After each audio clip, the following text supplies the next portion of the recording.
इतना भलाई मुझसे किया, कैसे मैं धन्य कहूँ प्रभु, कैसे मैं धन्य कहूँ।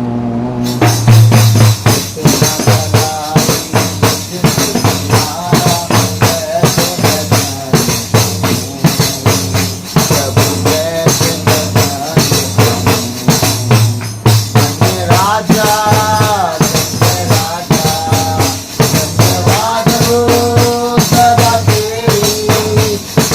राजा राजा राजा राजा, धन्यवाद हो सदा तेरी। आंखों में थाम कर पुतली बिनाई, राशि में रक्षा किया प्रभु, राशि में रक्षा किया। प्रभु कहता है तू मेरी आँख की पुतली हो। आमीन। हाथों में थाम कर पुतली की नाई, राशि में रक्षा किया प्रभु, राशि में रक्षा किया। इतना भलाई मुझसे किया, कैसे मैं धन्य कहूँ प्रभु, कैसे मैं धन्य कहूँ। इतना भलाई मुझसे किया, कैसे मैं धन्य कहूँ प्रभु, कैसे मैं धन्य कहूँ। धन्य राजा, धन्य राजा, धन्यवाद हो सदा तेरी। धन्य राजा राजा राजा, धन्य राजा, धन्यवाद हो सदा तेरी। दीनता में पड़ा था, दया करके याद किया, तेरी मैं स्तुति करूँगा प्रभु, तेरी मैं स्तुति करूँगा। हमारी परिस्थितियां बेकार थी, प्रभु की दया हम पर हुई, उसने हमें याद किया। अब हम किसी और की स्तुति थोड़ी करेंगे, हम अपने प्रभु यीशु मसीह की स्तुति करेंगे। आमीन। दीनता में पड़ा था, दया करके याद किया, तेरी मैं स्तुति करूँगा प्रभु, तेरी मैं स्तुति करूँगा। इतना भलाई मुझसे किया, कैसे मैं धन्य कहूँ प्रभु, कैसे मैं धन्य कहूँ। इतना भलाई मुझसे किया, कैसे मैं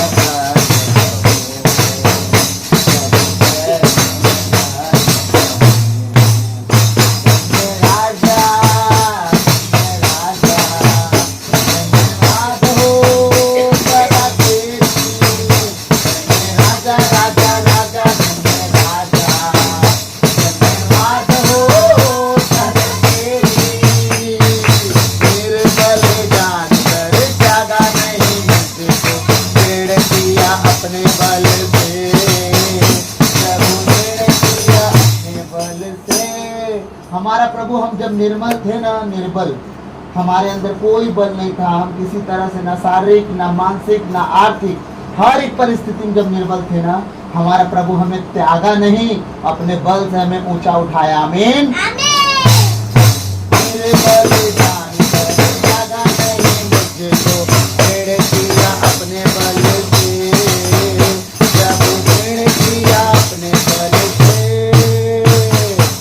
तेरा भलाई मुझसे किया, कैसे मैं धन्य कहूँ प्रभु, कैसे मैं धन्य कहूँ। तेरा भलाई मुझसे किया, कैसे मैं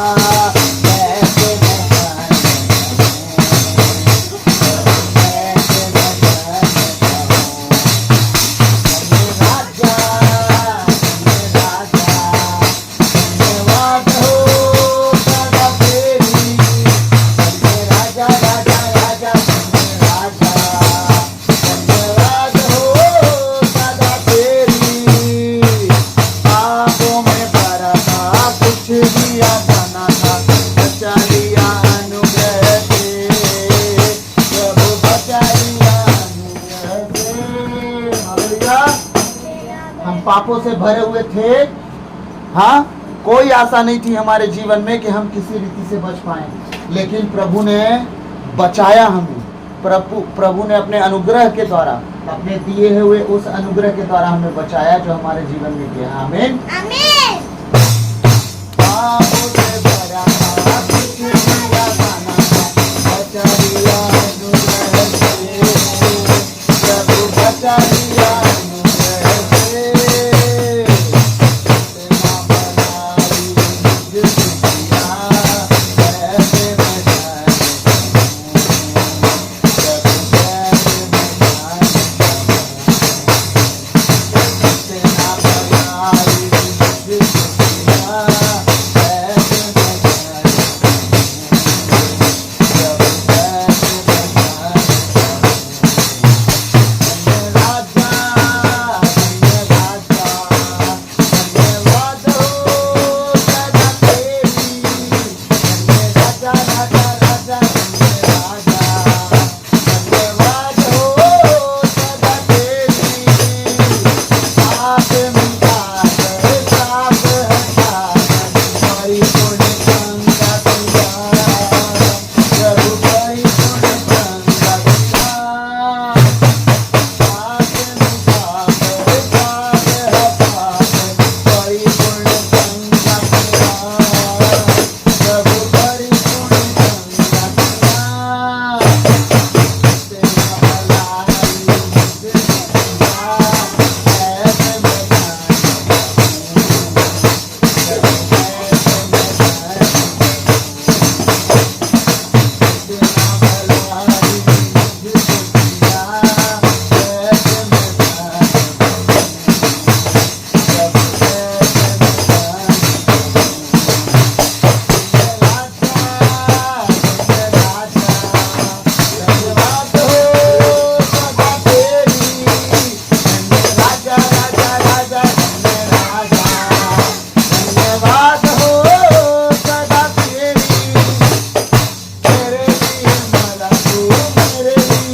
हमारे लिए फिर जी उठा तीसरे दिन, और हमारे लिए फिर बादलों पर आने वाला है। सब कहें आमीन। आमीन।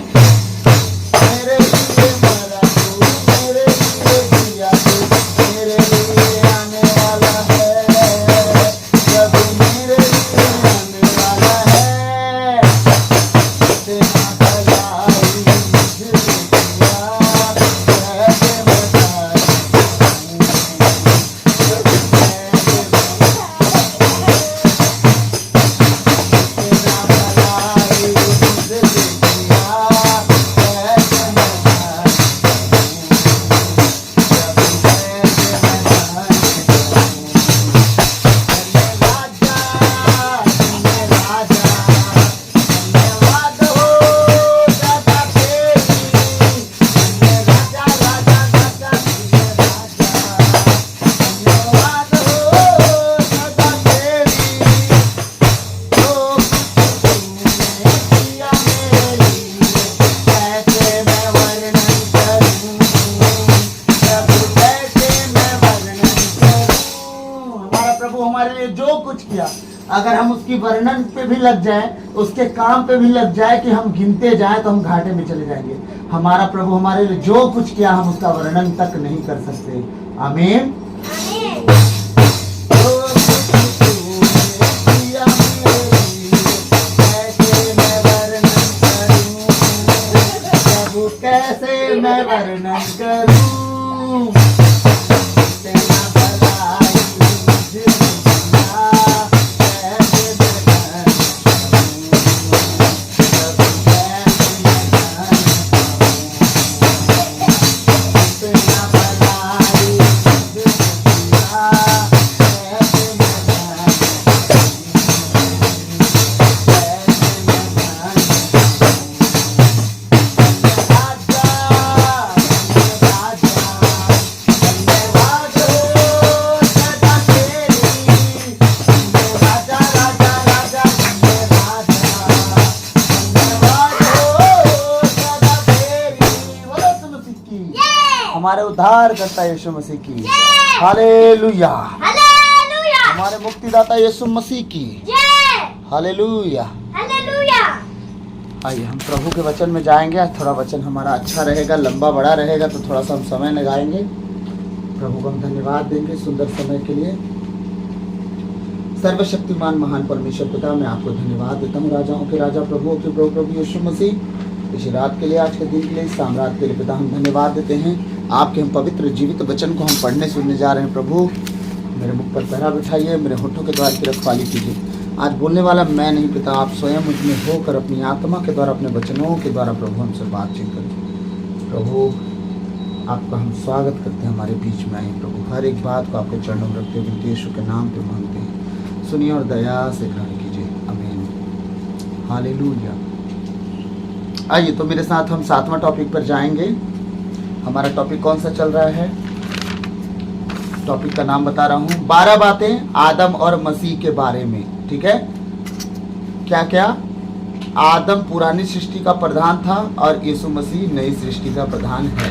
तो ये सारी बातें हम 12 बातें जो आदम और यीशु मसीह के बीच में जो चल रही थी कि आदम के चक्कर में क्या क्या हुआ और यीशु मसीह के साथ जुड़ने से उनके आने के बाद क्या क्या हुआ, सारी बातें हम देखेंगे वचन के द्वारा। यही हम देख रहे हैं, आप लोग को सबको याद है, हमारा सीरीज चल रहा है।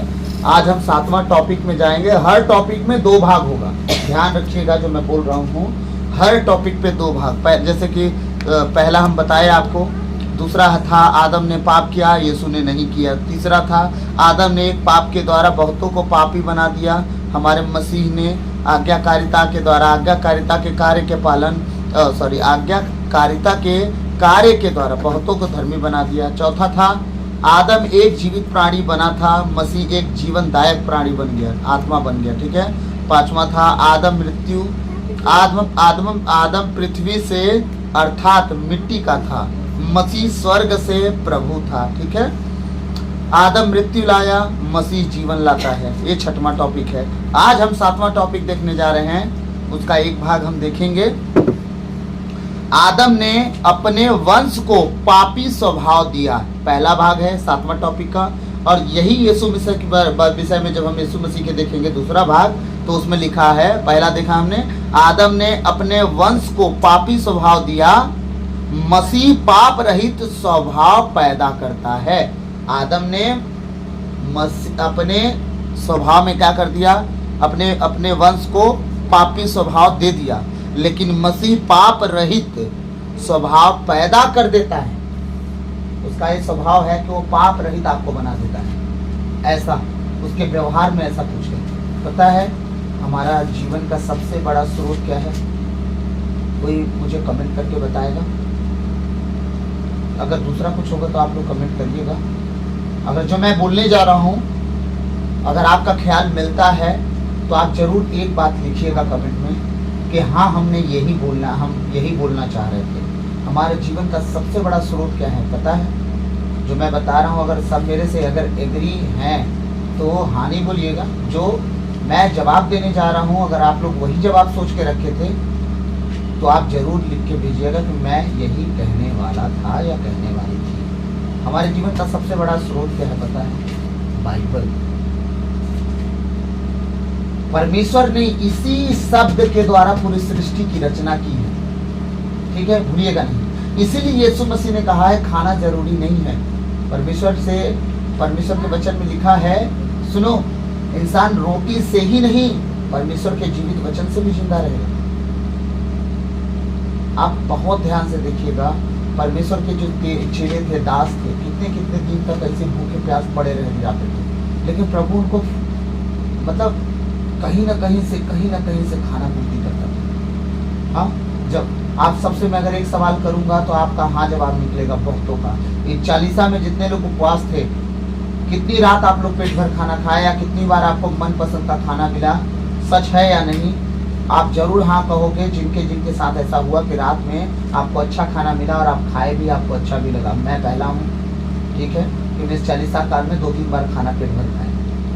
जिस दिन मैं 40 में शाम को खाना नहीं खा पाया, प्रेयर के चक्कर में, लेट होने के चक्कर में या जिस चक्कर में, ठीक है, तो मेरे को रात में परमेश्वर मुझे खाना खिलाया। हालेलुया। तो हमारे जीवन का सबसे मूल स्रोत अगर हमारे जीवन का है कोई तो बाइबल है।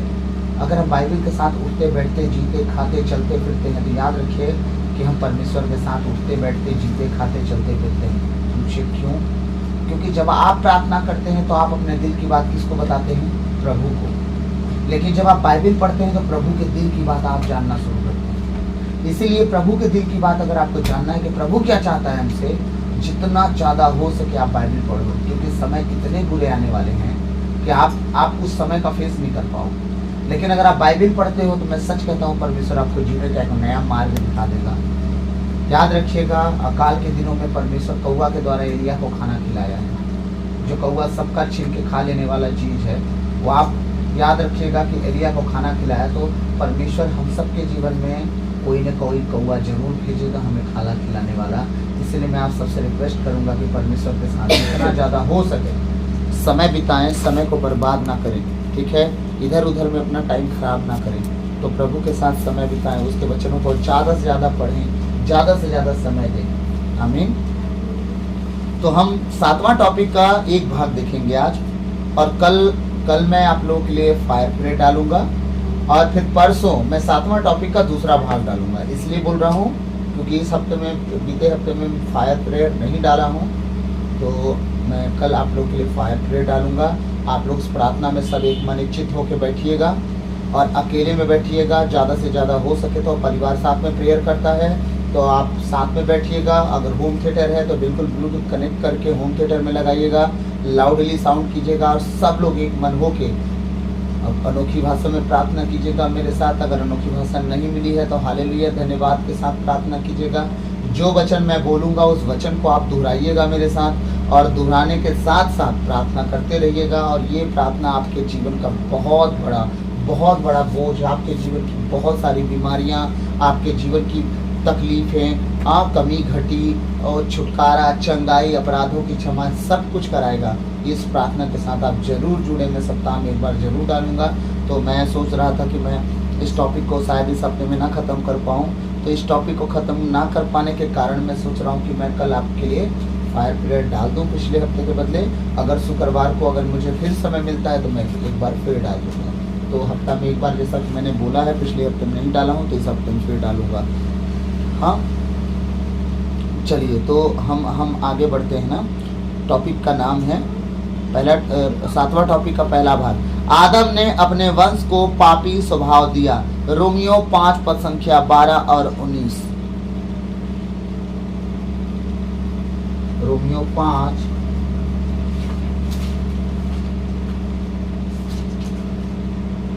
पद संख्या 12 और 19 देखेंगे।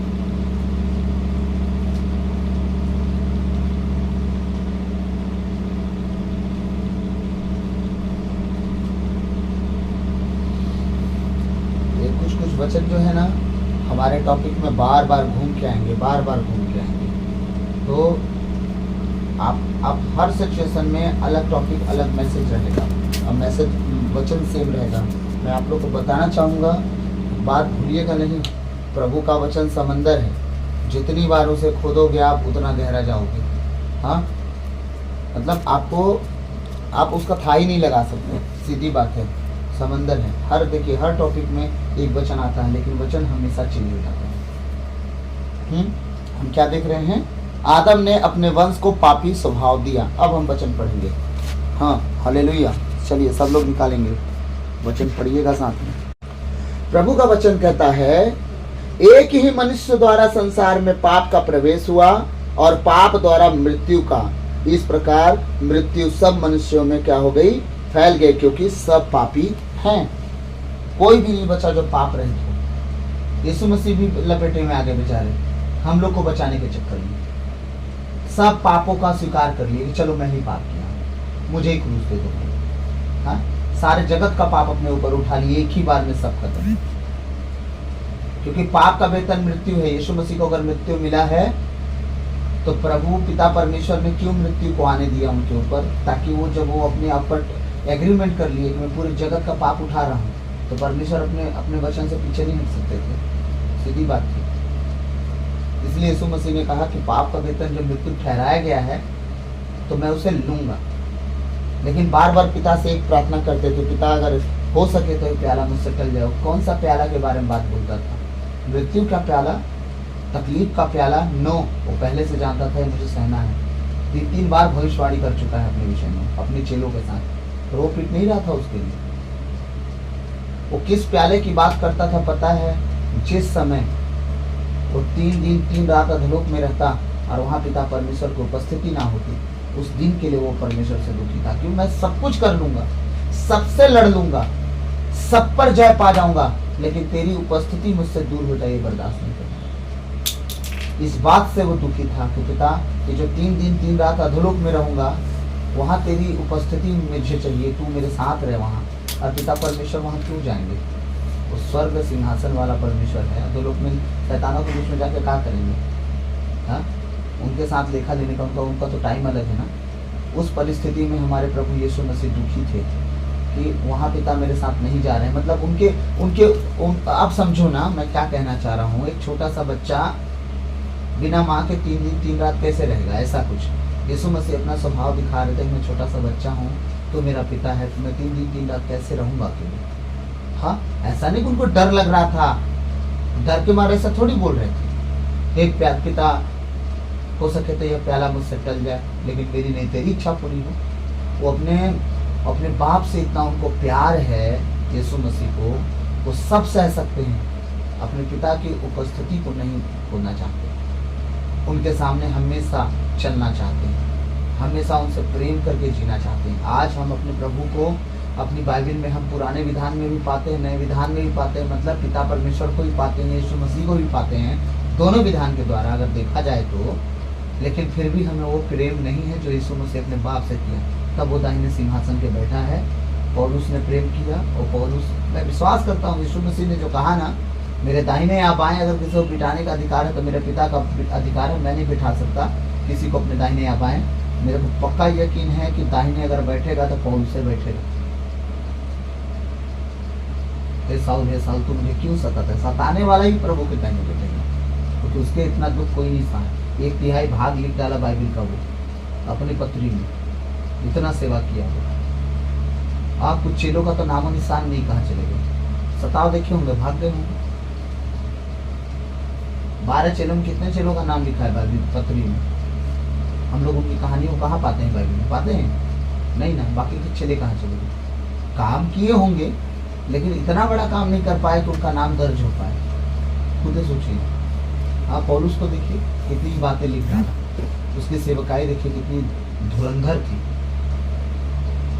अब वो 3 दिन की उपस्थिति पिता का वो खोना नहीं चाहता था। उसी तरह पौलुस पूरी दुनिया से लड़ भिड़ गया, नदी में, समुद्र में, बाढ़ में, सताव में, 49 कोड़े, 39 कोड़े कितने बार, 5 बार खाया, जानवरों से लड़की जीता, सब कुछ करा, लेकिन वो प्रभु का प्रेम जो उसके अंदर आया, आज हम प्रभु से प्रेम नहीं कर पा रहे। हाँ, आप सबको मैं एक बात बताऊं, जब मैं मीटिंग में जाता हूँ ना, जब मुझे पता होता है कि आज मेरा मीटिंग है, संडे के दिन मुझे जाना है, तो मैं मीटिंग में जाता हूँ, बहुतों को फीड कराता हूँ, प्रभु का वचन खिलाता हूँ, मुझे बहुत अच्छा लगता है। लेकिन मुझे बुरा कहाँ लगता है बताऊँ? जब वहाँ से आके थक जाता हूँ, रात में मैं प्रभु के साथ समय नहीं दे पाता,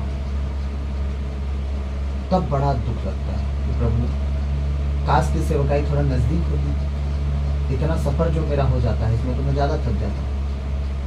एक तो उपवासा शरीर और दूसरे सफर, ना रेस्ट, कुछ नहीं। इसमें जब थक जाता हूँ तब रात में जब घर आता हूँ ना, तब मुझे बहुत दुख होता है। काश इतना लंबा दूरी तय करना ना होता, काश ये रात का मैं वचन तेरे साथ बांट लेता, एक दूसरे के साथ सुन लेता, प्रार्थना कर लेता। जैसे मीटिंग खत्म होती है 4 बजे के आसपास में फ्री होता हूँ, फिर क्या करना होता है, मुझे गाड़ी पकड़ के भाग के घर आना होता है। अगर मैं 4 बजे दुआ में बैठ जाऊँ और 7 बजे तक दुआ जहाँ मैं रहता वहाँ कर लूँ ना, फिर दुनिया का सबसे बड़ा सुख इंसान में। लेकिन घर आने की चिंता, फिर तो 2-3 घंटा घर आने में लगेगा, ज़्यादा रात होने पर नींद आता है, सब बातें होने लगती हैं, दिमाग में चलती है, ऐसा कुछ हो जाता है। और इस बात से मैं सुसमाचार सुनाने में जितनी खुशी मुझे मिलती है, जब मीटिंग का टाइम रखा जाता है ना कि फलाना तारीख को आपको आना है, मैं 1 महीना पहले अगर मुझे कोई बताता है कि आपका अगले महीना में मीटिंग है, मैं 1 महीना पहले से बड़ी आनंदित होता हूँ। प्रभु तेरे सेवा में जाना है मुझे, तेरा धन्यवाद कि तू रास्ता खोला, तेरा धन्यवाद कि मैं नहीं कहता पूरी कलीसिया मेरी बात सुन के चलेगी, लेकिन मैं इतना विश्वास करता हूँ अगर 10 छिन भी मेरी बात को सुन के अगर चल दिए तो उनका जीवन अलग लेवल पे होगा। वो अपने पुराने स्वभाव से अपने जीवन को अलग देखेंगे। इस बात से मैं पूरे महीने खुश रहता हूँ। लेकिन जिस दिन मीटिंग रहती है, वचन सुनाने के जस्ट बाद जब मुझे घर निकलना होता है और घर जब आ जाता हूँ, इसके बाद जो रात में नहीं जग पाता हूँ, तब वो महीना भर का खुशी उस दिन दुख में बदल जाता है कि मैं जग नहीं पाया, मैं थक गया। रात भर सोता हूँ, जय बार से भोर में नींद खुलता है, तय बार पूछता हूँ रात भर में सोया, मुझे नहीं सोना था, मुझे रात भर खुदा के साथ रहना था। ये कंडीशन मुझे सताती है बस, और कोई कंडीशन नहीं, बाकी सब अच्छा है।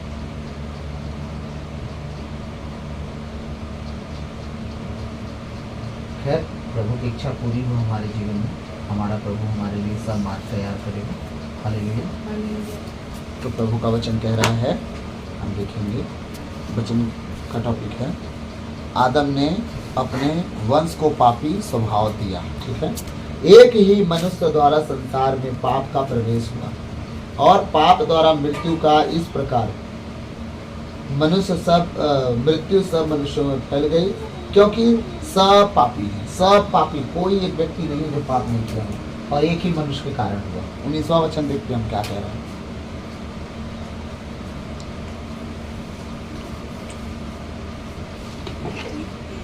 19वां वचन कहता है, जिस तरह एक ही मनुष्य के आज्ञा भंग के कारण सब पापी ठहराए गए, उसी तरह एक ही मनुष्य के आज्ञा पालन के कारण सब पाप मुक्त ठहराए गए। वाओ,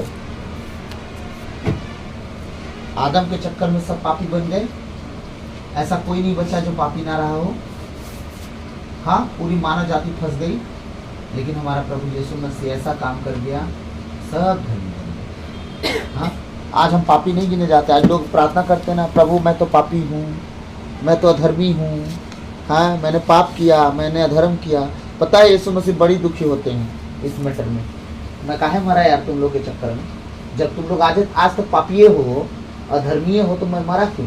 मेरा तो बलिदान किसी काम का ना रहा। इसलिए आज के बाद कोई ये मत बोलना कि मैं पापी हूँ, प्रभु माफ कर दे। नो, बोलना प्रभु मुझे गलती हुई है, मुझे माफ कर दे, मैं पापी हूँ मत बोलना।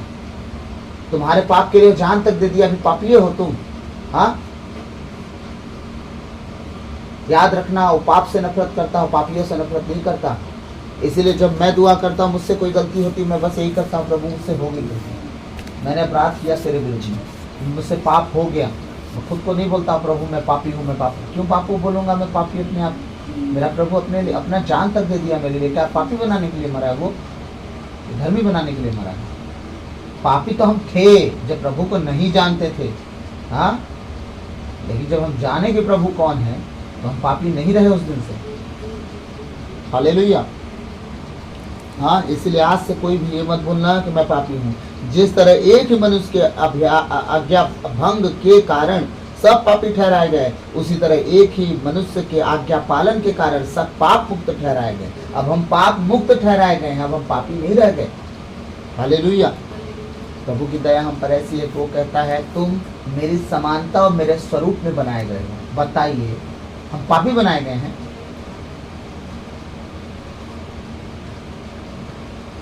अब हम पापी बनते हैं। अब प्रभु कहता है तुम मेरे जैसे हो, तुम्हें मैं अपना प्रतिरूप बनाता हूँ।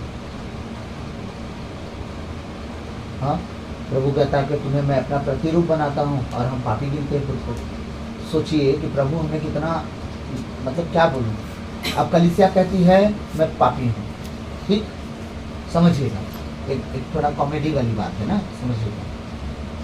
और तुम मसीह की क्या हो? मसीह तुम्हारी क्या है? सिर। मसीह कलीसिया का सिर है कि नहीं है? हाँ, और कलीसिया मसीह की दुल्हन है और उसकी देह है ना। प्रभु ने क्या कहा वचन में? अपनी पत्नी से ऐसा प्रेम करो कि उसके लिए अपनी जान तक दे दो।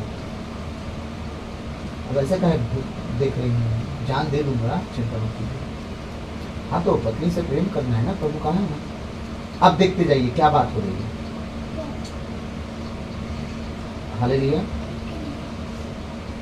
प्रभु का वचन कहता है कि तुम अपनी पत्नी से ऐसा प्रेम करो क्या उसके लिए अपनी जान तक दे दो, ठीक है चलेगा। प्रभु यीशु मसीह ने क्या किया बताइए? कलीसिया से प्रेम किया कि नहीं? कलीसिया उसकी दुल्हन ने अपना जान दिया कि नहीं दिया? दिया ना, अपनी जान दिया ना। कलीसिया से प्रेम किया तब ना वो बोल रहा है कि कलीसिया मेरी दुल्हन है, मैं उसका सिर हूँ। अब उसके लिए मैं अपनी जान दे के दिखाया ताकि ये बची रहे। समझते हैं? आजकल की पत्नी तो पति को देख ले बस, नहीं मर रहा भाग देगी तुरंत। भाई तो मर चाहे कोई दूर से चिल्लाएंगे, हाँ हाँ करती रहेगी, पर उपाय नहीं लगाएंगे कैसे छूटे वो है ना। लेकिन ये मजाक नहीं है, आजकल की पत्नियों के विषय में बात हो रही है, जो कुछ कुछ हैं, कुछ सबको नहीं है। अब देखते जाइए, प्रभु यीशु मसीह ने कहा कि पत्नी के लिए पति अपनी जान तक दे दे, ऐसी सिचुएशन आए तो ठीक है। अब तो मान लीजिए दूसरा मैटर यह है कि प्रभु यीशु ने कलीसिया के लिए अपनी जान दिया, ये बताने के लिए कि मैं कलीसिया से प्रेम करता हूँ, कलीसिया मेरी पत्नी है, मैं उसके लिए जान दिया। अब दूसरी बात, अब कलीसिया कहती कि मैं तो पापी हूँ, मतलब देह पापी है, ठीक है, और सिर यीशु मसीह है। ध्यान से सुनिएगा जो मैं बोल रहा हूँ। फिर कलीसिया कहती है मैं तो कीड़ा हूँ, मतलब देह कीड़ा है और सिर यीशु मसीह है। ध्यान से सुनिएगा। हाँ, परमेश्वर की मोती सूअरों के सामने मत फेंको। कलीसिया सूअरों सा स्वभाव जी के कहती है कि मैं सूअर जैसा जी रहा हूँ, ऐसा है वैसा है, और मतलब देह सूअर और मुंडी यीशु मसीह। हाँ, देह पापी, मुंडी यीशु मसीह, ठीक। देह अधर्मी हूँ मैं, नालायक हूँ मैं, नकारा हूँ मैं तुच्छ हूँ प्रभु, मैं तो गए गुजरा हूँ प्रभु, मतलब गए गुजरा शरीर है, तुच्छ है शरीर, पापी है शरीर, नालायक है शरीर, और मुंडी कौन है? यीशु मसीह। मतलब यीशु मसीह का सर यीशु मसीह है, लेकिन जो देह है तुच्छ है, पापी है, नालायक है, निकम्मा है, नकारा है, पापी है, बेविचारी है, सब अपने आप को बोल बोल के यीशु मसीह के शरीर को हम क्या करते हैं? ये कहते हैं कि तेरा शरीर गंदा है, तेरा सर वस्तु है वस्तु। तो समझ में आ रहा है मैं जो बताना चाह रहा हूँ कि नहीं समझ पा रहे? अगर आपका सिर यीशु मसीह है तो यीशु मसीह का देह भी तो यीशु मसीह है ना, कि नहीं? जब यीशु मसीह का देह यीशु मसीह है, उसकी कलीसिया उसकी पत्नी है जिसके लिए वो जान दे दिया, तो इसलिए दिया कि तुम पापी रहोगे जिंदगी में। मैंने कभी नहीं कहा कि आप पापी हो, मैंने ये कहा कि गलती मत करो। मैंने पुराना विधान पढ़ पढ़ के ज्यादा मैसेज क्यों सुनाया कि पुराने विधान में जब गलतियां हुई तो उनके साथ परिणाम बहुत बुरा हुआ। नए विधान में प्रभु यीशु सबको बचाते हैं, लेकिन गलतियों को नकारा नहीं जा सकता। आप गलतियों पे ध्यान अनदेखा नहीं कर सकते गलतियों को। हाँ, हम हर समय ये नहीं कर सकते कि प्रभु मैं तो तेरा देह हूँ, अब तो जो कुकर्म करना है कर लूंगा, तो देह हूँ तो बचा ही लेगा। दोबारा मरने नहीं आएगा यीशु मसीह, एक बार मर गया, पाप का वेतन मृत्यु होता है, भूलिएगा नहीं, मिलेगा। प्रभु यीशु ने कहा तुम नई सृष्टि मुझ में मर के जी गए, नई सृष्टि बन गए, तुम मेरे जैसा स्वभाव जीना पड़ेगा ना तुमको, संसारिक नहीं स्वर्गीय जीवन जीना पड़ेगा तुमको। पाप से, गुनाह से, बुराई से, लड़ाई से, झगड़े से दूर रहना पड़ेगा तुमको। बहुत बड़ी रेसिपी है जो आप समझना नहीं चाहते। अगर समझना चाहो तो हम समझाएंगे। रेसिपी खाने की चीजें जिसमें लहसुन, धनिया, प्याज, अदरक, मिर्ची सब डाल डाल के बनाते हैं ना, इतना सारी चीजें। नया विधान से पुराने विधान तक जब आओ कितनी रेसिपी मिक्स होती है ना, तब पता चलता है कि कुल मिला के गलती से दूर रहो, तरक्की ही तरक्की मिलेगी। तो समझ में आया? रेसिपी का मतलब ये नहीं कि मैं खाने से तुलना कर रहा हूँ प्रभु के वचन को। मेरा प्रभु का वचन बहुत बड़ा बात है, लेकिन मैं चीज़ कहना चाह रहा हूँ कि जितनी पुस्तकें हैं, है ना, हमारे बाइबल में जितनी पुस्तकें, वो सारी पुस्तकें एक रेसिपी की तरह हैं, एक तरफ मिक्स होती हैं। और आप ये नहीं कह सकते पुराना विधान हमारे लिए नहीं है। हाँ, सिर्फ हमारे लिए नया विधान। पुराना विधान हमारे लिए क्यों छोड़ा गया? इतिहास को खोल खोल के देखते रहना, भूलना मत कि इतिहास में क्या क्या हो चुका है। पिता परमेश्वर हमेशा अपने लोगों को याद दिलाते रहे कि मैं तुम्हारा वो परमेश्वर हूँ जो मिस्र से तुम्हें निकाल लाया, मैं तुम्हारा वो परमेश्वर हूँ जो मिस्र से तुम्हें निकाल लाया, मैं तुम्हारा वो परमेश्वर हूँ जो मिस्र से तुम्हें निकाल लाया, तुम्हारे बैरियों को तुम्हारे सामने से दूर किया, उनका देश तुम्हें दे दिया। वो याद दिलाता रहा बार बार बार बार बार बार। कहेंगे तो मैं इस पर बहुत लंबा मैसेज दे सकता हूँ। पूरा बाइबल का ज्ञान इस पर भरा है मेरे ऊपर। हर अध्याय में, हर पुस्तक में कहीं ना कहीं परमेश्वर किसी न किसी से बात किया है इस विषय में। हाँ, वो हमेशा याद दिलाया। तो पुराना विधान क्यों इंपॉर्टेंट है? ताकि आप पुराने विधान से कोई गलती लेके कर मत दो। क्यों परमेश्वर नियम व्यवस्था विवरण में, विधि विवरण में नियम ठहराया कि देखो ऐसे ऐसे तुमको जीना चलना है। हाँ, नहीं तो हर बाप अपनी बेटी के साथ सोते रहता। फिर लोट सोया ना अपनी बेटी के साथ, उसे तो होश तक नहीं था कि मेरे साथ क्या हो रहा है। दारू पी के इतना लीन था वो। हाँ, सोचा होगा सपना देख रहा हूं मैं, क्योंकि सपनों में बेविचार होते हैं ना। हाँ, लेकिन परमेश्वर बाइबल में क्यों इस चीज को ओपनली दिखा दिया? क्यों लिखने के लिए बोल दिया यूहन्ना को कि लिख देना इस बात को, भूलना मत, जरूर लिखना। क्यों बोला ऐसा बताइए? परमेश्वर है वो, कोई बात छुपाता नहीं है। हमारा जीवित पुस्तक, जीवित वचन, जीवित ग्रंथ है ये। दुनिया में हर जाति अपने धर्मों में बातों को छुपाया, हमारा परमेश्वर कोई बात नहीं छुपाया। बहुत लोग तो गलती करके उसको सराह सराह के लिखे हैं, है ना, कि फलाने ने फलाने साथ ऐसा ऐसा किया, उसमें कोई गलत नहीं हुआ, वो फिर ऐसे ऐसे करके वैसे वैसे करके फिर वो मिक्स हो गया, फिर सब हमारे ऊपर वाले हैं। ठीक, हमारा प्रभु तुझ को तुच्छ ही बना के बोला। हाँ, जो इनसे पैदा हुए श्रापित हुए, और ऐसे श्रापित हुए अमोनी, अमोरी, हित्ती का परिजी जो पैदा हुए ना लोट के बेटियों से, श्रापित हुए और हमेशा इजराइलियों से लड़ते रहे, हारते रहे। याद रखिएगा, अमोन एक ठो के साथ, एक ठो से अमोन पैदा हुआ है, तो खाते से आप पढ़ लीजिएगा यार, सब बात मैं ही बता दूं क्या। हाँ, याद रखिएगा, परमेश्वर तुच्छ गिनाया कि लोट के साथ ऐसा हुआ, इतना दारू क्यों पिया वो, उसे होश ना रहे। हाँ, उसकी बेटियां इतनी गलती की, ये सारी बातें ओपनली दिखा क्यों रहा है? ताकि आने वाले भविष्य में कोई ऐसा गलती ना करे। हमारा परमेश्वर वो परमेश्वर है, पुराने विधान को इसलिए लिख के दिया है ताकि तुम भूल मत जाओ कि यीशु मसीह नियम नहीं दिए। यीशु मसीह नियम इसलिए नहीं दिए, पुराने विधान में अपने बाप के साथ बैठ के सारे रूल रेगुलेशन फॉलो करने के लिए बोल चुके हैं। नए विधान में तो ऐसी कोई बातें नहीं लिखी है। हाँ, छोटी छोटी बातें यीशु मसीह दे दी है। क्यों? पुराना विधान में जब लिखा है तो मैं नया विधान में अलग से क्यों बताऊँ? 10 आज्ञा का मतलब क्या है पूरा डिटेल से नहीं बताया। जब 10 आज्ञा का मतलब जानना, जाओ पुराने विधान में, पूरा डिटेल में आपको मिल जाएगा क्या करना और क्या नहीं करना है, सब कुछ मिलेगा। मूसा संहिता में लिख लिख के परमेश्वर दिलवाया है, एक एक आज्ञा का वर्णन करवाया है पूरा का पूरा। इसलिए यीशु मसीह शॉर्टकट में बोल दिया, अपने परमेश्वर से, अपने पड़ोसी से, अपने समान और उसको पहला आज्ञा जगह दो। शॉर्टकट में बताया, क्यों लिखा है ना, जाओ पढ़ो ना। मैं कुछ और बता रहा हूँ। पुराना विधान सांसारिक है, धरती पे तुम्हें कैसे जीना है और धरती पर जी के कैसे परमेश्वर के साथ बने रहना है। नया विधान इसलिए है कि तुम स्वर्ग में कैसे पहुंच सकते हो, धरती से पार होकर। धरती पर जीने के लिए पुराना विधान पढ़ लो, स्वर्ग में जाने के लिए नया विधान पढ़ लो, तैयारी होगी, उसके अनुसार बस चल दो। इसमें पाप मत करो, उसमें भलाई करते जाओ, सीधी बात। हालेलुया। क्या कह रहा है प्रभु का वचन?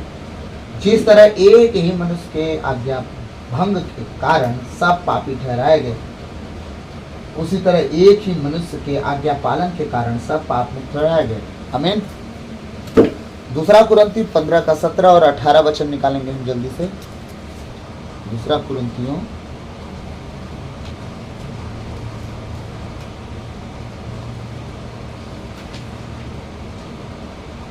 अध्याय 5 17-18 वचन कहता है, इसका अर्थ यह है कि यदि कोई मसीह के साथ एक हो गया है तो वह नई सृष्टि बन गया है। आमीन। पुरानी बातें समाप्त हो गई है और सब कुछ नया हो गया है। आमीन। अगर आप मसीह के साथ अगर एक हो गए, जिस तरह मसीह जीवन जिया, उसकी इच्छा, उसका आज्ञा, सब कुछ, तो आप नई सृष्टि हो गए। और जितने आदम की बातें थी आपके जीवन में, पुरानी बातें, अब वो सब खत्म हो गई। अब आपका कुछ भी नया नहीं, पुराना नहीं रहा। जब पुराना नहीं रहा तो आप पापी नहीं गिने गए, नया हो गया, अब धर्मी गिने गए। अब आप मसीह के शरीर बन गए। अब आप न पापी रह गए, न कोढ़ी रह गए, न व्यभिचारी रह गए, न कीड़े बन गए, कुछ नहीं।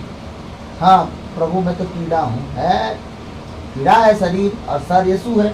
कीड़ा के साथ शरीर यीशु का सर फिट करेंगे, होगा? हैं?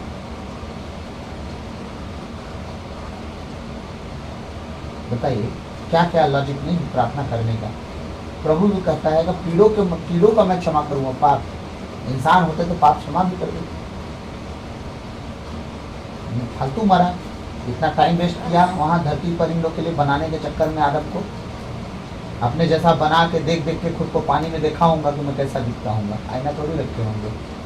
हैं, प्रभु है वो, कुछ भी कर सकता है। बात कह रहा हूँ, यीशु के स्वभाव में बनाया गया, वो जीवन का सांस फूका गया, कीड़ा बना नहीं गुस्साएगा वो। खुद को धर्मी बनाओ, प्रभु ने कहा तुम धर्मी हो, तुम याजक हो, तुम राजपाद धार किए हुए लोग हो। हैं, हमको याजक बोलता है वो। अब तुम सिर्फ सिंपल से इंसान नहीं हो, अब तुम याजक हो। बलिदान चढ़ाने वाला याजक हुआ करता था, मालूम है? प्रभु का बलिदान कोई भी नहीं चढ़ाता था पुराने विधान में। हाँ, प्रभु का बलिदान सिर्फ याजक चढ़ाते थे। अब कहता है तुम याजक हो, अब तुम बलिदान चढ़ाने वाले लोग हो गए हो। कितना लंबा पद दे दिया हमको। तब ना आज किसी की बुराई नहीं कर रही है, सीधी बात करो मत देना, याजक पद है। एक दूसरे की बुराई करोगे तो फंस जाओगे। क्यों? क्योंकि तुम परमेश्वर की रचना की बुराई कर रहे हो। सीधी बात, लपेटे में आ गए। हालेलुया। प्रभु का वचन कह रहे हैं, हाँ 17 में, इसका अर्थ यह है कि यदि कोई मसीह के साथ एक हो गया है तो वह नई सृष्टि बन गया है। आमीन। पुरानी बातें समाप्त हो गई है और सब कुछ नया हो गया है। आमीन। सब कुछ, कुछ भी ऐसा नहीं है भैया मेरे गुनाह सब खत्म, पाप सब खत्म, हाँ गलतियां सब खत्म। आप तुम उसके साथ नए बस हो जाओ और सब खत्म कर चुका है। हालेलुया।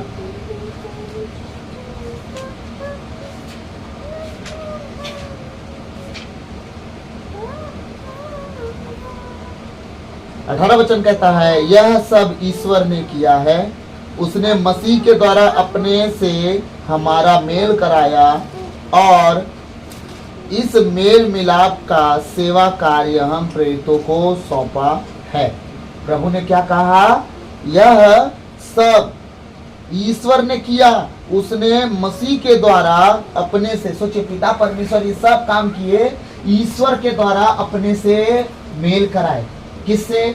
अपने बेटे को भेजे ताकि मानव जाति का मेल मिलाप पिता परमेश्वर से हो सके। और ये काम सिर्फ और सिर्फ यीशु मसीह ही कर सकते थे। इसलिए ईश्वर ने खुद ऐसा किया, पिता परमेश्वर ने ऐसा खुद किया, अपने बेटे को धरती पर भेजा ताकि यीशु मसीह के द्वारा पिता परमेश्वर से हमारा मेल हो सके। आमीन। हाँ, यह सब ईश्वर ने किया है, उसने मसीह के द्वारा अपने से हमारा मेल कराया और इस मेल मिलाप का सेवा कार्य हम प्रेरितों को सौंपा है। आमीन। अब देखिए, मेल मिलाप का काम अब प्रेरित लोग शुरू कर दिए। क्या करके? सेवा कार्य करके। क्या करके? आपसे बार बार याद दिला के कि यीशु मसीह ने ऐसा कहा, ऐसा कहा, ऐसा कहा, बुराई ना करो, पाप मत करो, बुराई मत करो, पिता से मेल तुम्हारा हो पाएगा, तुम पिता में और पिता तुम में निवास करेंगे, यीशु मसीह तुम में निवास करेंगे, पिता पुत्र पवित्र आत्मा तुम में निवास करेंगे। हाँ, बार बार ये क्यों बताते रहे? इसीलिए बताते रहे ताकि आप बचो, आपका घराना बचाया जाए। आमीन। फिर हम वचन देखेंगे 2 पेतरुस 1:4। 2 पेतरुस 1:4।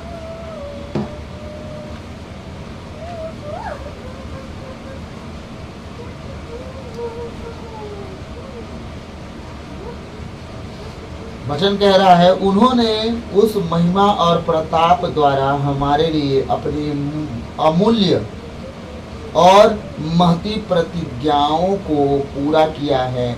इस प्रकार आप उस दूषण से बच गए जो वासना के कारण संसार में व्याप्त है और आप ईश्वरीय स्वभाव के सहभागी बन गए हैं। आमीन।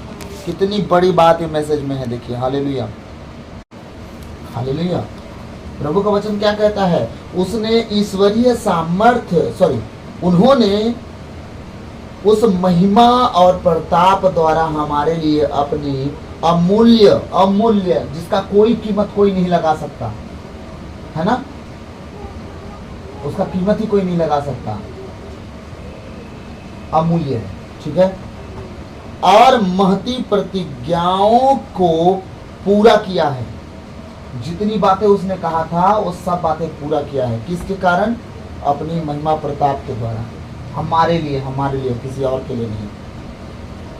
इस प्रकार आप उस दूषण से, कौन से दूषण से? ये जो संसार में चल रहा है, हमारी अभिलाषाएं, हमारी कमजोरियां, हमारा पैसा, हमारा पैसा, हमारा पैसा, हमारा कमाई, हमारा कमाई, हमारे घर, हमारा गाड़ी, हमारा एक्सेट्रा एक्सेट्रा, समझ लीजिए संसार का जितना लोभ लालच है, जमीन जायदाद, प्रॉपर्टी, गहना सोना, जेवर देवरानी जेठानी, सास ननद, आपस में होता ना, बेटा बाप और भाई नहीं लड़ते जितना प्रॉपर्टी के लिए, उतना ननद देवरानी जेठानी और सास लड़ जाते हैं तीनों मिलकर। तू उतना कह दे रही है, तू ऐसा कह करेगी, तुम जियोगे कहाँ, जाओगे कहाँ, पहले ये तो सोचो, इकट्ठा कर लो, इसके बाद कराते में टपक जाओ, खुदा के सामने खड़े हो जाना, ले ली संपत्ति, पूछेगा तो क्या जवाब दोगे? प्रभु क्यों बार बार कहता है कि जो तुमसे चादर मांगे उसे अपना दोहर तक दे दो यार, जो तुम्हें एक कोस बेकार ले जाए उसके साथ 3 कोस जाओ, उसको बोले तुम ही धर लो यार, मैं खुश हूं, जो तुमसे मांगा उसे दे दो, वही खुश रहे। लेकिन तुम यहाँ के लिए स्वर्ग में धन इकट्ठा कर लोगे इसके चक्कर में। लेकिन लोग समझते नहीं है, अपना नुकसान करने का शौक लगा है, खाली लड़ना ही झगड़ा है। अभी संदीप से हम बात कर रहे थे, जमीन के बारे में कुछ बोलता हमें बिना बताए हमारे हिस्सेदार आधी जमीन अकेले ले लिए और हिस्सा होना था ज़्यादा, 3-4 हिस्सा होना था और आधी जमीन अकेले ले लिए, चुपके से पट्टा भी करवा लिए, समझिएगा। और जब हमने जाना ठीक तो हम कुछ नहीं बोले, फिर जो आधी जमीन है उसमें भी बोलते हैं कि हमें आधा और चाहिए, तो कहता है ठीक है आप ले लो, कोई बात नहीं। मतलब 1 एकड़ है तो मान लीजिए 3 हिस्सा होना था ना, 3 हिस्सा में कितना होता, 33 डिसमिल लगभग, तो 50 डिसमिल तो ले चुके हैं, आप बोलते हैं 25 डिसमिल और चाहिए हमको, 2 हिस्सा में 25 डिसमिल छोड़ रहे हैं, 75 डिसमिल 1 हिस्सा अकेले ले रहे हैं, तो चाहिए दुख नहीं होगा। लेकिन क्या बोल रहा है, ले लो, तुम ही लोग खुश रहो, जमीन जायदाद के चलते क्या लड़ना। सोचिए इनके पास कुछ नहीं भी है तो भी 1 डिसमिल की कीमत है 3 लाख रुपए, अब सोचिए कितनी जमीन होगी, फिर भी बोलता हो गया कोई बात नहीं। तो पटवारी से बात हुआ, पटवारी कहता है कि जब कहोगे मैं पूरी जमीन तुम्हारे नाम से करवा दूंगा, ये लोग कुछ कर भी नहीं पाएंगे कि ये लोग धोखा दिए। बोलता है नहीं करेंगे, उनको खुश रहने दो। सोच के देखिए कि एक गैर जाति का बंदा इतनी समझदारी की बात कर रहा है कि नहीं कर रहा है, जायदाद के चलते लड़ झगड़ो, और हम मसीही होकर प्रभु के ऊपर फोकस नहीं डालेंगे, एक बात को लेके हम लड़ते रहेंगे। आप सोचिए ना, डिस्करेज होने का एक तरीका शैतान कैसे करता है। आप संपत्ति को लेकर थोड़ा सा घर में बहस हो जाए, आप रात दिन उसी विषय में नहीं चिंता करो, मैं क्या बता दूं, पूरा ध्यान उसी पे जाता है, पूरा ध्यान उसी पे जाएगा। मुझे ऐसा क्यों बोल दिए, क्या मेरा हिस्सा नहीं है क्या उन्हीं बस का हिस्सा है क्या, हाँ सब मतलब वही बस लेंगे क्या, मेरा उसमें कुछ नहीं है क्या। कुछ लोग कहते हैं तेरा क्या है, कुछ नहीं है, सब हमारा है। कुछ बहनों के तो माता पिता में भाई बहन अगर मतलब है, अगर चाचा बड़ा में भी हैं तो भी लड़ाई झगड़ा अलग से, क्या नाटक है यार। उसके बाप की संपत्ति को खाने दो ना यार, उसको बेचे खाए जो जी में आओ करो, है तो उसकी बेटी है तो उसके जीवन में कुछ नहीं हो सकता क्या, उसकी संपत्ति नहीं, उसकी बेटियों का हक नहीं है अब, उसकी बेटी किसके माथे फिर जिएंगे, उनका शादी ब्याह कौन करवा देगा, तुम्हारा पिताजी। तुम तो जो है अपना तो बेच खाए, इनका भी बेच खाओ, और उनकी बेटियां क्या करेंगी, बेचारी मुंह देखेंगी, वो खुशहाल जीवन ना जिए बेटा नहीं है तो।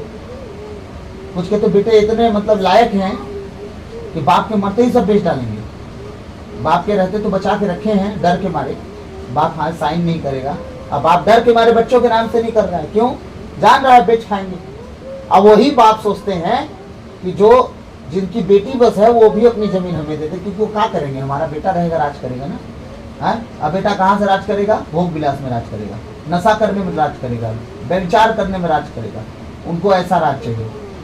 जिनकी बेटियां वो क्या करेगी बेचारी, हाँ वो ललायित रहे, अपने पति के घर में जाएंगे, वहीं भुक्कड़ बन के बैठे रहेंगे, कहेंगे तुम्हारे बाप के घर में कुछ था नहीं, तुम्हारा बाप तो सब अपने भाइयों को लुटा दिया, तुम आ गई हो हमारे घर में। बेचारी जिंदगी में ताना कसाएगी अपने ऊपर, अपनी बेटी को इतना ऊंचा करके भेजो उसका ससुराल, ताकि कल के दिन तुम्हारी बेटी के ऊपर कोई उंगली उठाने ना पाए। ठीक है, जितना कुछ था मेरा बाप सब मेरे नाम से किया है, बोलना मत, तुम्हारे घर में ना धरती पर बोझ बन के नहीं आई हूँ, समझिएगा। आपको क्या लगता है सिर्फ गैर जातियों में चीजें होती है, सब जगह होती है। इसीलिए धन का लालची मत बनो कि खुदा के सामने आपका मुंह ना रहे दिखाने का, उसके सामने खड़ा होने का मुंह ना रह जाए। ऐसे कभी ना करो। अपने आप को क्लीन रखो खुदा की नज़र में। जो तुम्हारा चादर में से दोहर ले लो। भैया आप लेने देंगे तो अपने पूरे बाप को संपत्ति छोड़ के आ देंगे, मत दीजिए। मेरे नाम की जितनी ज़मीन है मैं सिग्नेचर करने के लिए 3 बार बुलाया उनको, आइए कोर्ट में मैं साइन करता हूँ, एग्रीमेंट के साथ आइए, हस्ताक्षर देता हूँ फोटो के साथ, वीडियो बनवा के बोल के बयान दे के, कोई दबाव नहीं, कोई प्रेशर नहीं, भरी कोर्ट में सबके सामने बोल रहा हूँ। चारों पार देख लीजिए, मेरा बाप बंदूक नहीं लगाया मेरे सर पे कि मेरी संपत्ति वापस कर। मैं सबके सामने बोल रहा हूँ, पिताजी दादाजी की संपत्ति थी, मेरा अधिकार है, मानता हूँ मैं, लेकिन मैं पिताजी का अगर दिल दुखाया हूँ तो उसको मैं नहीं लूँगा, लो वापस कर रहा हूँ। प्रभु की दया थी, मेरा बाप बोल दिया छोड़ हटा। मैं बहुत गांव में भिखारियों को दान दिया हूँ, तेरे को भिखारी समझ के, कुत्ता समझ के दान कर रहा हूँ, बोल दिया मेरा बाप। चल भाई ठीक है, बाप ही तो बोला ना। हाँ कुछ भी होता है, मैं बहुत बसाया हूँ, चल तेरे को भी दान देता हूँ, ऐसे बोल के मेरा बाप लास्ट टाइम मुझे छोड़ा है। लेकिन मैं तो एग्री था ना, मेरे पिताजी जो मांगे उनको दूंगा मैं। वो बोले मेरी ज़मीन वापस कर, तो जा मातरी धाम घूम, है ना। मगर बिल्कुल आप ले लीजिए शौक से। जितने भी कर्म कांड मैंने किए बहुत अच्छे नहीं किए हैं कि मैं अपने बाप को दोषी दे रहा हूँ, मैं दोषी नहीं दे रहा हूँ। मैं बता रहा हूँ कि एक बाप अपने बच्चे को जब इस तरह बोलता है तो सोच के देखिए बच्चा कितना लायक रहा होगा, कितना स्वाद चख रहा था अपने बाप से। अपने घर का दुलारा बेटा था मैं। हाँ सबसे ज़्यादा प्यार मुझे मिलता था अपने घर में, पूरे खानदान में, जैसा भी था मैं, शब्दों से ही सही, लेकिन मुझे प्यार पूरे, मैं घर का खानदान का सबसे छोटा भाई, सबसे छोटा।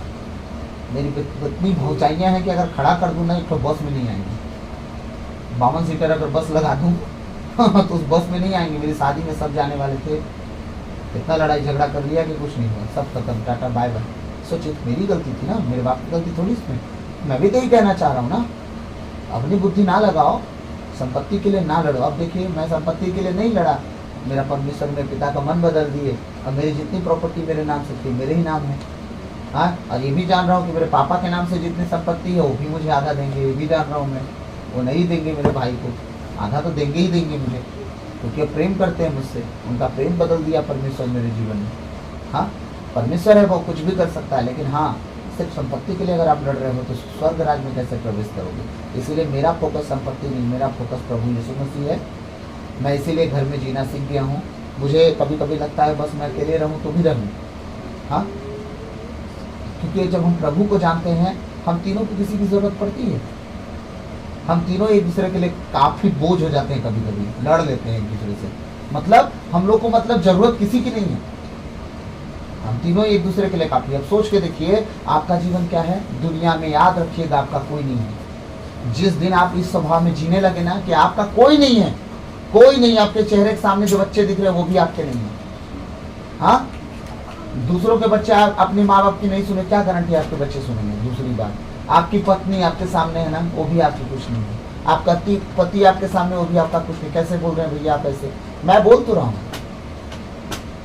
बहुत के पतियों हैं ना बुरे, अपनी पत्नियों का ध्यान नहीं देते। बहुत की पत्नियां हैं ना बुरी जो अपनी पत्नी का ध्यान नहीं देते। हाँ है कि नहीं? तो ये बताइए आपका पति अच्छा है, आपकी पत्नी अच्छी है, आपका बच्चा अच्छा है, अच्छी बात है ना। इसके लिए प्रभु को धन्यवाद देते रहो। क्या उसी को चाटना नहाना है क्या भाई? सीधी बात है, प्रभु को समझ दो ना। क्या वो खाना पीना है कि डूबते रहोगे, उतराते रहोगे उसमें कड़ी जैसे नीचे ऊपर बड़ी बन के? हाँ मेरी बात समझो, दुनिया में अकेले आए हो, अकेले जाओगे। अपने कर्मों को अपने परिवार के चक्कर में खराब मत करो। खुदा को जो समय देना है दो। इस साफ शब्दों में बात कर रहा हूँ, बुरा लगेगा मुझे माफ़ कीजिएगा, लेकिन मैं सच कह रहा हूँ, आपका बुरा लग जाना आपको स्वर्ग नहीं पहुँचाएगा। आपका बुरा जो लग जाएगा वो आपको स्वर्ग नहीं पहुँचाएगा, लेकिन हाँ जीवन अगर जीना तरीका बदल दिए ना, बातों को बुरा ना मान के, वो स्वर्ग जरूर ले जाएगा। इसका मतलब ये है आपको जितना समय अपने बच्चों को देना है आप दीजिए, जितना पत्नी को देना है पति को देना है आप दीजिए, लेकिन जब बात खुदा की आए कॉम्प्रोमाइज़ मत कीजिए कि हम बहुत थक गए, हम नींद आ रही है। ये गलत है। पूरा दिन घर का काम करोगे तब आपको नींद नहीं आ रही, तब आपको करना कंपलसरी है। जब खुदा के साथ बैठने की बात आ जाती है तो आप थक गए हो, खुदा को एक्सक्यूज़ देना वहाँ जाके, खुदा हम थक गए थे इसलिए प्रार्थना नहीं कर पाते थे, दिन भर बहुत काम था हमें। ऐसा कुछ करो कि काम ना रहे। कोई करने वाला नहीं, हम तो करेंगे ना। ठीक है सवेरे जल्दी उठो, शाम को जल्दी सो। नहीं हो पाएगा, नहीं हो पाएगा तो फिर बात खत्म, यहीं पर से टाटा बाय बाय। खुद को इतना बिजी कर लिए कि आपसे दुआ नहीं हो पाएगी। अपने आप को याद रखना कि आप जितना वचन सुन के अगर खुदा के सामने जाके अपने लिए दुआ करवाओगे, परमेश्वर कहेगा सुनो मेरे पास तुम्हारे लिए समय नहीं है, बहुत लोग लाइन में लगे हैं, तुम जल्दी निकलो यहाँ से, तुम लाइन पर से जल्दी निकलो, पीछे भी खड़े हैं लोग, दुआ करवाने दो, तुम्हारे लिए मेरे पास टाइम नहीं, तुम निकलो। जो खुदा के साथ समय बिताता है, खुदा उसके साथ समय बिताता है। फिर खुदा जिसके साथ समय बिता दे, उसके जीवन की परिस्थिति कैसे नहीं बदलेगी। याद रखिएगा, भोर में उठ के दुआ करने वाले लोग जिंदगी में पीछे नहीं हुए। कोई व्यक्ति एक जन बता दीजिए जो भोर में उठ के दुआ करता हो और उसका जीवन वैसा रह गया हो। प्रभु में की हुई मेहनत कभी व्यर्थ नहीं जाती, मतलब नहीं जाती। आप नींद खराब किए, आपने मेहनत किया, आप उपवास किया, आपने मेहनत किया, कोशिश किया, प्रभु से किसी भी तरह से रहने की कोशिश किया, वो हर एक चीज आपने मेहनत किया और व्यर्थ नहीं जाएगा। यीशु मसीह का वादा है और हम उसके गवाह हैं। जितने ऑनलाइन आज हम बैठे हैं, हम सब गवाह हैं। हम सबके जीवन में कुछ ना कुछ परमेश्वर जरूर किया है अपने वादे के अनुसार, जो मसीह में किए हैं वो व्यर्थ नहीं किया। आमीन। क्या कह रहा प्रभु का वचन, हालेलुया। हम कहाँ पढ़ रहे थे, कहाँ चले गए हमें नहीं पता।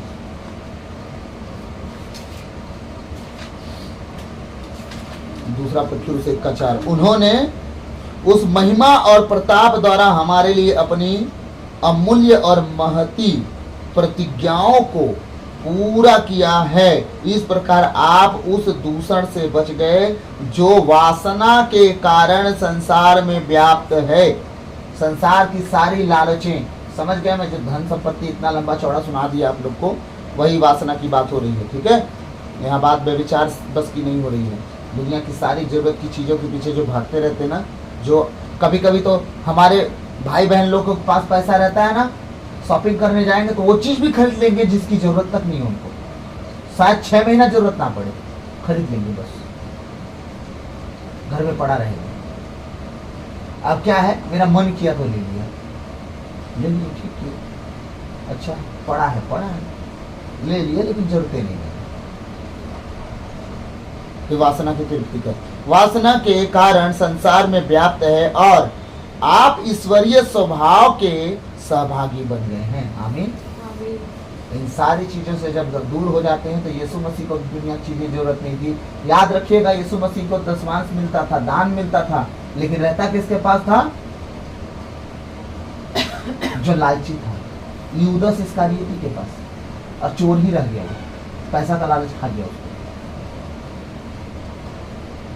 जिस दिन आप पैसों से लालच नहीं करोगे ना, आप एक एक पैसे का हिसाब भी दे लोगे जो पूछेगा तो, ठीक है। दूसरा नंबर, हर वो पैसा आपका अपनी जगह पे खर्च होगा। यीशु मसीह अपने चेलों के घर में पैसा भिजवाते थे क्योंकि उनकी पत्नियां ऐसे नहीं छोड़ती, है ना, तो तुम बस सेवा करो, खाएंगे का कटहर हम घर में बैठ के, हैं। यीशु मसीह इसीलिए अपने लोगों को भेजते थे, है ना, उनके घर पर, यहाँ से पढ़िएगा बाइबल अच्छे से। हाँ, पेतरुस की सास बीमार थी, उसके घर गए थे वो लोग, मालूम है ना, सास है तो पत्नी भी होगी, बच्चे भी होंगे। बाइबल उन कैरेक्टरों को लिखता है जो कैरेक्टर लायक है, ठीक है। जो कैरेक्टर लायक नहीं, उनका नाम क्यों रखेंगे, लिखेंगे। देखिए राहाब, हाँ, कौन थी? एक वैश्या थी, लेकिन वो कौन बन गई? दाऊद की दादी, परदादी बन गई। समझिएगा, दाऊद की परदादी यीशु मसीह उसी वंशावली से आए, समझते जाइए, उसका नाम लिखा है, लेकिन चेलों की पत्नियां का नाम तक नहीं था। यीशु मसीह के भाई बहन भी थे, कितना अच्छा वचन बताता है उसके भाई बहन, लेकिन यीशु मसीह कहता है कौन है मेरा भाई बहन? हाँ, तब कोई नहीं, भगवान है, सीधी बात।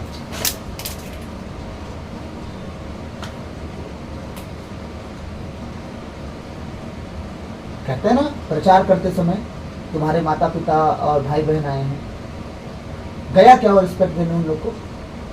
माता मरियम हमारी माता थी ना, उस टाइम भी यीशु मसीह के सामने यीशु मसीह गया रिस्पेक्ट देने उनको कि हाँ माँ, तू बहुत बड़ा काम किया, पिता ने भविष्यवाणी की थी, तेरे द्वारा मैं धरती पे आया, नहीं तो मैं आ ही नहीं पाता, और तेरे को इज्जत दूँ, है। माता मरियम लड़का पालने में बिल्ला गई, सच्चाई यही है। पति काम करने में बिल्ला गया, खाना कैसे पूरा होगा। प्रभु यीशु के साथ उनको समय बिताने का समय नहीं रहा। सुसमाचार सुन रहे हैं गांव घर में आके, सुन कोई और रहा है, यीशु मसीह नहीं सुन रहे, उनके भाई बहन नहीं सुन रहे। हाँ, भाई बहन जीवन में लीन है, एकदम मस्त मगन होकर जी रहे हैं। कुछ समझ में आ रहा है? वचन ये कहता है कि यीशु मसीह जब तक घर में थे तब तक माता मरियम और उनके पति के साथ, है ना, यूसुफ के साथ, जोसेफ के साथ उनका जो था मतलब संसर्ग नहीं हुआ, लेकिन इसके बाद तो हुआ ना, बच्चे हुए ना। लेकिन ये सब होने के बाद क्या हुआ, यीशु मसीह की संगति अलग हो गई और उन लोगों की संगति अलग हो गई। अब देखिए, जब सुसमाचार सुनाते समय उनको पता चला भीड़ के मारे माता पिता अंदर नहीं आ पाए, तो जब कहे ना तुम्हारे माता पिता भाई बहन आए हैं, उसने क्या कहा, कौन है मेरा माता पिता, कौन है मेरे भाई, हाथ ऐसे घुमा के कहा जो यहाँ बैठे हैं ना वही मेरे माता पिता और भाई बहन है, जो पिता परमेश्वर की आज्ञा सुनते और पालन करते हैं। मतलब वो लोग नहीं सुनते थे, तब उन्होंने ताना मारा उन लोगों के लिए। ये सब गहराई बातें हैं, सबके पल्ले ना पड़ेगी। परमेश्वर मुझे अकेले में समझाता है, हाँ बड़ा तू धर्मी है, बड़ा समझा रहा है तेरे को। हाँ हूँ मैं अपने आप को धर्मी ही करता हूँ, मैं पापी नहीं था, सीधी बात है। मुझे समझाता है, कोई लॉजिक नहीं है, साफ बात है। परमेश्वर खुल के बोला, उन्हीं के सामने बोला। जो पिता परमेश्वर की इच्छाओं को सुनता, मानता, पूरा करता है, वचन सुनता है बैठ के, वही मार्था को बोलता है, मार्था मार्था तू दुनिया भर की चीजों का काहे चिंता करती है। मरियम ने उत्तम भाग चुना, क्या, मेरे चरणों में बैठ के परमेश्वर का वचन सुनना उसके लिए ज्यादा जरूरी लगा। खाना पीना बनाने से क्रम मतलब बोला कि नहीं बोला वहीं पे, तो अपने माता पिता को क्यों ताना मारा, इसीलिए मारा। हाँ, तुम्हारे आने से क्या होगा, प्रभु का वचन सुनो। मैं दुनिया में इसलिए नहीं आया हूँ कि खाली तुम लोग का ध्यान देते रहो, मैं दुनिया में इसलिए आया हूँ प्रभु का सेवा करूँ। आए होंगे शायद तुम्हारे भाई बहन लड़ रहे हैं आपस में, या किसी का शादी देना है, 33 साल का यीशु तू हो गया है, फिर भाई बहन लोग भी 33 साल के वही बन गए होंगे, है ना, चल शादी देते हैं, जाओ तुम जो जो करना है करो, मैं नहीं करता। क्या इसके भाई बहन हमारे बीच में नहीं रहते? क्या मरियम इसकी माँ नहीं है? क्या यूसुफ इसका बाप नहीं है? इसके भाई बहन हमारे बीच में नहीं रहते? ये वही यीशु है क्या? इतनी बड़ी बड़ी बातें करता है, बोले कि नहीं बोले गांव के लोग?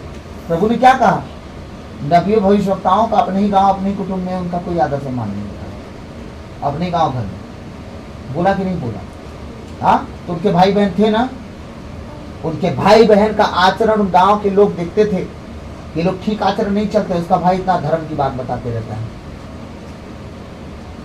अब मैं एक सवाल पूछ रहा हूँ, वचन के साथ जो जीना ही नहीं चाहेगा, किसको पकड़ के यीशु मसीह चलाएगा? यूदस इस्करियोती रात दिन यीशु मसीह के साथ चला, बपतिस्मा लेके बचा। पौलुस अपने आप को बड़ा धुरंधर 30 मार खान समझता था, हैं? 3 बार इनकार कर दिया यीशु मसीह का। आप बताइए, जो माता पिता भाई बहन यीशु मसीह के साथ कभी उठे बैठे नहीं, सॉरी मतलब अरे आप तो नाम जान रहे ना, पेतरुस 3 बार इनकार किया। पौलुस पेतरुस में बहुत कंफ्यूजन रहता है, दोनों का नाम एक ही जैसा हो जाता है।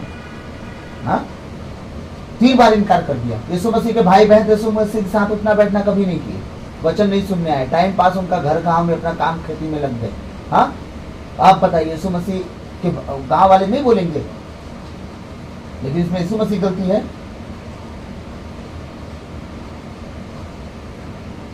जब सुनना ही नहीं चाहेगा अगला पर्सन, फिर क्या करेगा? यीशु मसीह सेवा करने आए थे संसार के लिए, तुम्हें भी सुनना है, सुनो। यीशु मसीह बेटा बन के नहीं आया था धरती पर, याद रखिएगा कि माता मरियम का बेटा बन के जीवन गुजारेंगे वो। अगर ऐसा होता तो जब यीशु मसीह सेवा प्रचार करने निकले, 1-2 बार उनके लोग हमला हुआ ना, धरा पकड़ी हुआ, तब माँ बोल दी होती है जाएगा नहीं सेवा करने, नहीं जाते वो तो जान रहे थे मेरा कुछ कहीं और का है, मेरा काम कहीं और का, मैं तो जन्म लिया उनके द्वारा, लेकिन मेरा काम कुछ और है। हाँ, जब 3 साल की उम्र में, 12 साल कितने, 12 साल की उम्र में, 3 साल की उम्र, कब गुम हुए थे यरूशलेम में? मैं थोड़ा भूलता हूँ ना नंबर डेट, 12 साल थे ना, चलिए ठीक है, 3 साल रहो 12 साल रहो, यरूशलेम में घूम गए। 3 दिन बाद उनके माता पिता मंदिर में शास्त्रियों फरीसियों से बात विवाद करते उनको जो पाया। हाँ, यीशु मसीह साफ साफ बोले ना, क्या तुम्हें नहीं पता कि मैं अपने पिता के घर में रहूंगा? ये ले, साफ साफ बोल दिया छोटा सा बच्चा।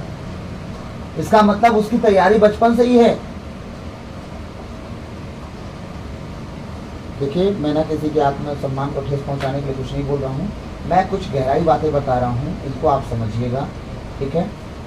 जो यीशु मसीह के वचन को सुनता है, पालन करता है, वही उसके माता पिता भाई बहन हैं, और जो नहीं सुनते अपने माता पिता भाई बहन को बोल दिया। कौन है? मैं नहीं जानता, सीधी बात है। जो यहाँ सुन रहा है वही मेरे माता पिता भाई बहन है, बस सीधे बोला वहाँ पे। हालेलुया। हाँ, अगला वचन हम देखेंगे, अगला है भी कि खत्म हो गया?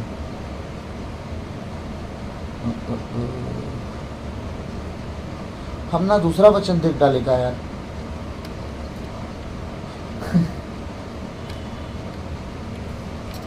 कहाँ था मैं?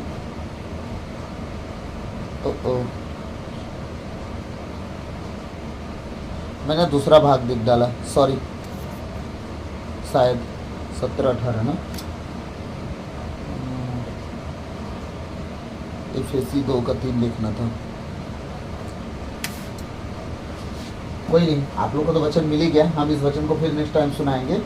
और हमारा आज का वचन जो था हम थोड़ा गड़बड़ किए हैं, लेकिन वचन से कुछ तो सीखे ही होंगे। मैं ना वचन को पिछले वाला को अगले वाला में कर दिया हूँ, कोई बात नहीं। ये यीशु के स्वभाव स्वरूप में लेके आ गया हूँ मैं आप लोग को। मसीह पाप रहित स्वभाव पैदा करता है, इसमें मैं लेके चला गया। और हमारा था अभी का दूसरा वचन था रोमियो 5:12-19 के बाद एफएसी 2:3 पढ़ना था हमको। एफएसी 2:3। मैं इसको वचन को थोड़ा जल्दी जल्दी खत्म कर देता हूँ ताकि ये टॉपिक खत्म रहे। फिर मैं जो अभी पहला पेतरुस को सुनाया हूँ उसको मैं फिर नेक्स्ट टाइम सुनाऊंगा आप लोग को फिर से। एफएसी अध्याय 2:3 ना मैं पढ़ता हूँ। हम सभी पहले उन विरोधियों में सम्मिलित थे जब हम अपनी वासनाओं के वशीभूत होकर अपने शरीर और मन की वासनाओं को तृप्त करते थे। हम दूसरों की तरह अपने स्वभाव के कारण ईश्वर के कोप के पात्र थे। कैसे? जिस तरह दूसरे लोग हैं ना ईश्वर के कोप के पात्र बने हुए हैं, जिस परमेश्वर अंत के दिनों में सबको मारेगा, उसी तरह हम भी थे। याद रखिएगा, सिर्फ एक के कारण, आदम के चक्कर में, नहीं तो हम बच जाते। अब पहला पेतरुस 2:4 जब मैं पढ़ा, इसका ठीक जवाब है उसमें। हालेलुया। एक बार फिर पढ़ता हूँ। हम सभी पहले उन विरोधियों से सम्मिलित थे जब हम अपनी वासनाओं के वशीभूत होकर, मतलब अपनी जरूरतों के वश में होकर जब हम चलते थे, तब की बात हो रही है, होकर अपने शरीर और मन की वासनाओं को तृप्त करते थे। अपनी जरूरतों के वश में होकर सिर्फ उनकी इच्छाओं को, अपनी इच्छाओं को बस पूरा करते थे, तब की बात है। हम दूसरों की तरह अपने स्वभाव के कारण, और दूसरों की तरह, दुनिया के सारे लोगों की तरह अपने स्वभाव के कारण, अपने चाल चलन, उठने बैठने, अपने हर कर्म के कारण ईश्वर के कोप के पात्र थे। उसका कोप हम पर भड़कने वाला था, लेकिन सिर्फ यीशु मसीह के कारण हम बचे हैं। और लास्ट वचन है स्तोत्र ग्रंथ अध्याय 51:7। एक लास्ट वचन हम देखेंगे, फिर इस टॉपिक का हमारा काम खत्म। स्तोत्र ग्रंथ अध्याय 51:7।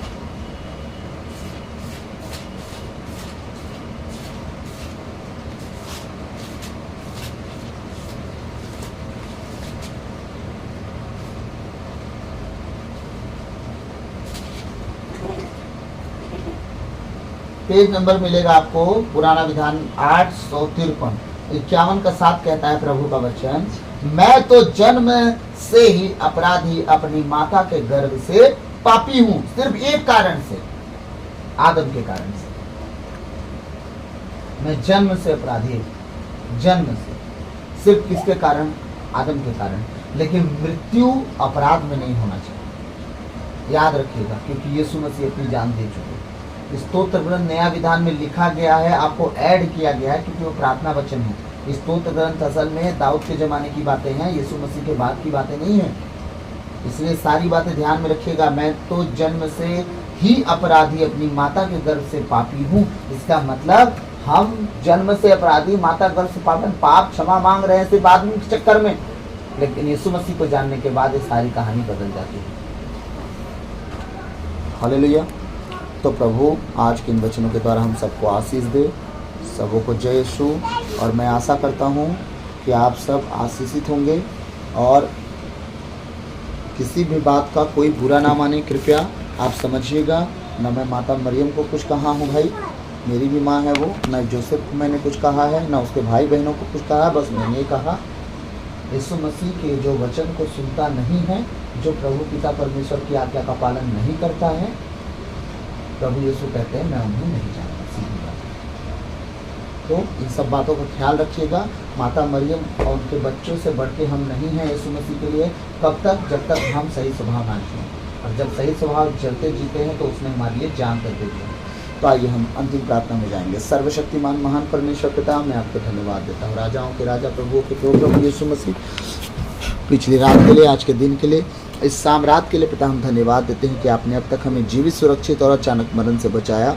हर अप्रिय घटना से, हर दुर्घटना से, हर एक्सीडेंट, महामारी से बचाया, उसके लिए धन्यवाद। पिता आज तक जो भी हमसे मन वचन कर्म से अपना कर्तव्य पूरा ना करने से जो हमसे गलती गुनाह हुआ हो, उसके लिए हमें क्षमा कीजिए, दया कीजिए, कृपा कीजिए, हमें दंड ना दीजिए। हमारे कर्ज गुनाह अपराध क्षमा कीजिए ताकि हम आपके कहे अनुसार जीवन जिए। पाप गुनाह से दूर रहें, पवित्रता एक खराइम 64 योग बनाए। इस घर को, अपने आप को, अपनी पत्नी बेटी को, अपने माता पिता, घर परिवार को प्रभु आपके हाथों में देता हूँ। मेरे जितने स्पिरिचुअल सन डॉटर हैं परमेश्वर, उन सबको तेरे बलवंत हाथों में देता हूँ। अपने लहू में छुपा खुदावन उन्हें कोई शैतान की ताकत उनके जीवन, उनके शरीर, प्राण, आत्मा, मन, विचार, घर परिवार में काम ना करने पाए। प्रभु मैं प्रार्थना करता हूँ बैरी की हर एक चाल विफल हो उनके जीवन में।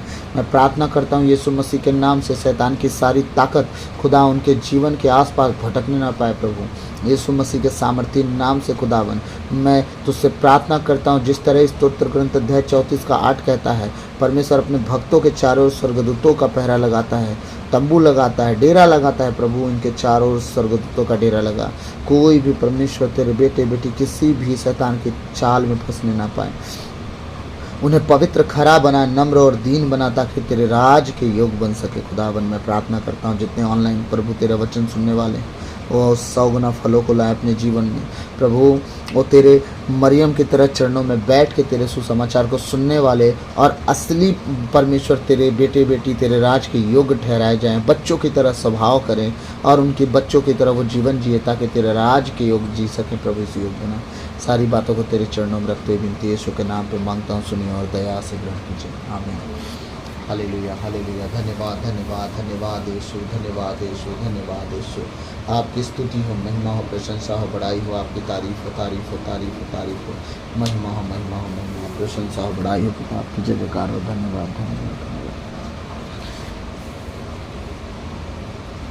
हे पिता परमेश्वर पवित्र आत्मा प्रभु यीशु मसीह आपकी स्तुति और आप को निकाल देना। धन्यवाद करते यीशु के नाम पे प्रभु की विनती। हे पिता हमारे, तू जो स्वर्ग में है, तेरा नाम पवित्र किया जावे, तेरा राज आवे, तेरी इच्छा जैसे स्वर्ग में है वैसे इस पृथ्वी पर भी पूरी होवे। हमारा प्रतिदिन का आहार आज हमें दे और हमारे अपराध हमें क्षमा कर जैसे हम भी अपने अपराधियों को क्षमा करते हैं, और हमें परीक्षा में न डाल दे परंतु बुराई से बचा, क्योंकि राज पराक्रम और महिमा सदा तेरी है। आमीन। रूस का चिन्ह पिता पुत्र पवित्र आत्मा के नाम पर आमीन।